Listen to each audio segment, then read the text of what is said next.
Welcome to my presentation. My topic is steps in planning process. इसका content है introduction, definition, importance, step in planning process and references. अब हम इसका introduction देखेंगे। Planning क्या होता है? प्लानिंग इंटेलेक्चुअल एक्सरसाइज होता है किसी भी ह्यूमन बीइंग का। प्लानिंग फर्स्ट प्राइमरी फंक्शन होता है किसी भी वर्क या मैनेजमेंट का। कोई भी काम करने से पहले सिलेक्टेड गोल को अचीव करने के लिए वर्क कौन करेगा, वर्क कब करना है, कैसे करना है और क्या करना है, यह सभी प्रॉब्लम सामने आते हैं। यह प्लानिंग द्वारा ही सॉल्व हो पाता है और गोल अचीव करना इजी हो जाता है। तब प्लानिंग एक ब्रिज होता है जहाँ हम हैं और जो हम अचीव करना चाहते हैं उस गोल के बीच का यह ब्रिज होता है। यह प्लानिंग का एक डेफिनेशन है। Planning is the gap between where we are and where we wanna reach. इसका सेकेंड डेफिनेशन देखेंगे। Planning is the thinking process, the organised forecast, the vision based on the fact and experience that is required for intelligent action. Planning एक thinking process है। यह organised forecast यानी पूर्वानुमान होता है और यह फैक्ट और एक्सपीरियंस की दृष्टि पर आधारित होता है। प्लानिंग इंटेलिजेंट एक्शन के द्वारा गोल अचीव करने के लिए रिक्वायर्ड होता है। यह डेफिनेशन अल्फ्रेड एंड बीटी द्वारा दिया गया था। अब हमने डेफिनेशन तो देख लिया, अब हम इसके इम्पोर्टेंट के बारे में जानते हैं कि प्लानिंग करना क्यों इम्पोर्टेंट है। इसके साथ साथ हमें इसके बेनिफिट के बारे में भी पता चल जाएगा। First is provide direction. अगर हमने एक बार प्लान बना लिया तो हमें यह पता होता है कि हमें इसे कैसे करना है, कहाँ जाना है, क्या करना है। हम प्रॉपर स्टेप को फॉलो करते हुए गोल तक पहुंच जाते हैं। अतः प्लानिंग से हमें प्रॉपर डायरेक्शन प्रोवाइड होता है। सेकंड है reduce risk of uncertainties. Uncertainties का मीनिंग होता है अनिश्चितताएं। पहले हमें यह पता नहीं होता है कि कल क्या होगा, आगे क्या करना है, बट प्लानिंग करने के बाद हमें प्रॉपर टाइम में कौन सा स्टेप करना है या प्रॉब्लम आने पर भी उसे कैसे सॉल्व करना है, यह अनसर्टेनिटीज़ का रिस्क नहीं रहता है। थर्ड है रिड्यूस ओवरलैपिंग ऑफ वर्क। अगर हम प्लानिंग नहीं करते हैं तो गोल को पाने के लिए हम कोई भी स्टेप को हो सकता है कि बार बार रिपीट कर रहे हों, या हो सकता है वर्कर्स जो हैं उन्हें पता नहीं कि क्या कब करना है और वर्क स्टेप रिपीट हो रहा हो। अतः प्लानिंग करने से वर्क की ओवरलैपिंग का खतरा रिड्यूस हो जाता है। Promotes innovative ideas. प्लानिंग करने से माइंड में हमेशा ये चलता रहता है कि गोल को कैसे अचीव करूं। इसको इजी बनाने के लिए माइंड में हमेशा न्यू आइडियाज़ आते रहते हैं। फिफ्थ है फोकस ऑन ऑब्जेक्टिव्स।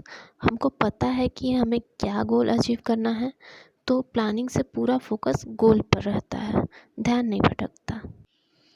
छठवां है provides standard for controlling. Controlling का मतलब जो हमने सोचा था और जो हुआ उसके बीच डिफरेंस है। हमें अगर प्लानिंग के दौरान किसी स्टेप में नुकसान हो रहा है या लास्ट गोल में कोई भी डिक्रीज या हार्म होता है, तो हम प्लानिंग के स्टेप से पता लगा सकते हैं कि कौन से स्टेप में नुकसान हुआ है, उसे हम कंट्रोल भी कर सकते हैं। ये प्लानिंग के इम्पोर्टेंस थे। अब हम सेट गोल तक कैसे पहुँचे उसके बारे में जानेंगे। सेट गोल तक पहुँचने के लिए सबसे पहले हमें डाटा कलेक्ट करने पड़ते हैं, तो उसका फर्स्ट स्टेप होता है गैदर डाटा।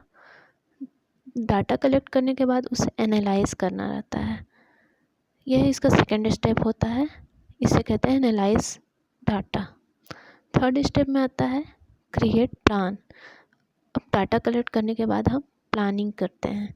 प्लानिंग करने के बाद हम उसे इम्प्लीमेंट करते हैं या लागू करते हैं।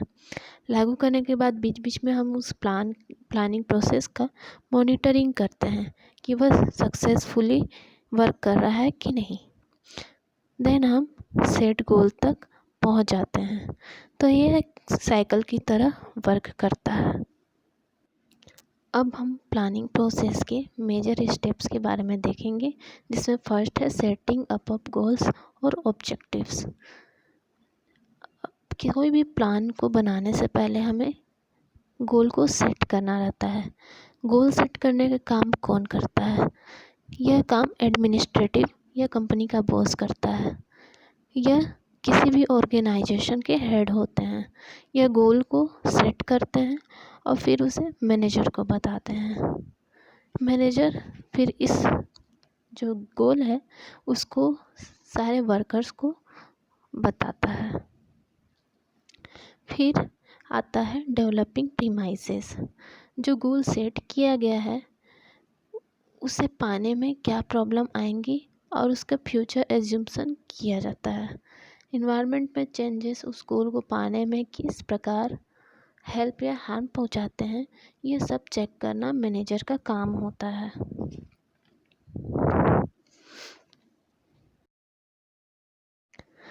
प्रीमाइसेस डेवलप करने के बाद प्लानर या मैनेजर रियलिस्टिक फोरकास्टिंग यानी पूर्वानुमान करने की आवश्यकता होती है। वह कंपनी के एग्जिस्टिंग प्लान्स और बेसिक पॉलिसीज़ को ध्यान में रखकर इन्वायरमेंट को चेक करता है कि उस इन्वायरमेंट में जो प्लानिंग स्टेप्स हैं उसको फॉलो किया जा सकता है या नहीं, या उसके अनुकूल है या नहीं। अगर ऐसा नहीं होता है तो इन्वायरमेंट को उसके अनुकूल बनाता है। इसके लिए मैनेजर या प्लानर एक फाउंडेशन बनाता है। उस फाउंडेशन में कई वर्कर होते हैं जो मिलकर एक टीम बनाते हैं और वह टीम वर्क करके प्लानिंग के स्टेप्स को फॉलो करते हैं और गोल को अचीव करने में मैनेजर और एडमिनिस्ट्रेटिव की हेल्प करते हैं। थर्ड है लिस्टिंग वेरियस अल्टरनेटिव्स।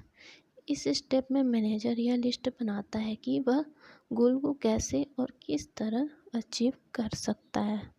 कौन सा काम करने से गोल जल्दी हासिल होगा, इसके लिए वह लिस्ट या अल्टरनेटिव्स बनाता है।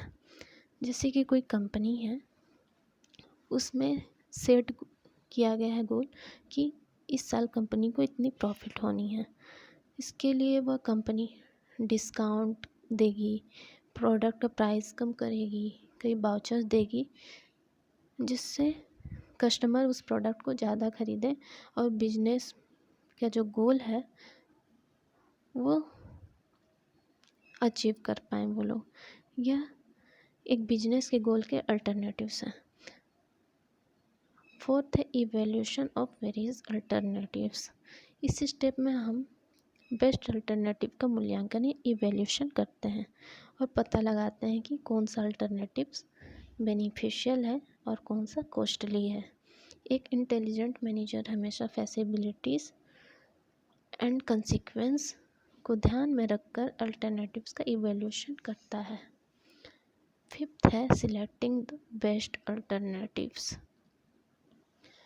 यह वह पॉइंट होता है जिस पर प्लान को अडॉप्ट किया जाता है। यह डिसीजन करने का पॉइंट होता है, इसमें डिसीजन लिया जाता है।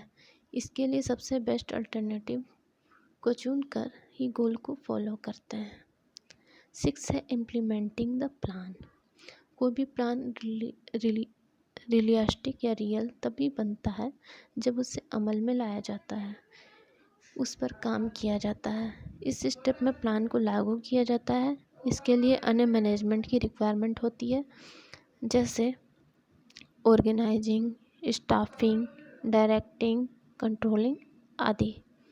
सेवेंथ है फॉलो अप या adjustment of the plan. Environment एवं ऑर्गेनाइजेशन चेंजेस से अधिक अच्छी प्लानिंग इफ़ेक्ट हो सकती है। लॉन्ग लेंथ की प्लानिंग एक्सटर्नल फोर्स के कारण सेंसिटिवली चेंज हो सकती है, अतः मैनेजर को मॉनिटरिंग एवं सही रखरखाव द्वारा अपने प्लानिंग स्टेप्स को टाइम टू टाइम चेक करते रहना चाहिए कि वह सही डायरेक्शन में जा रही है या नहीं। उसे टाइम टू टाइम फीडबैक लेते रहना चाहिए, जिससे इनपुट मिलते रहे और प्लान को अपडेट किया जा सके और उसे एडजस्ट करने में हेल्प मिले।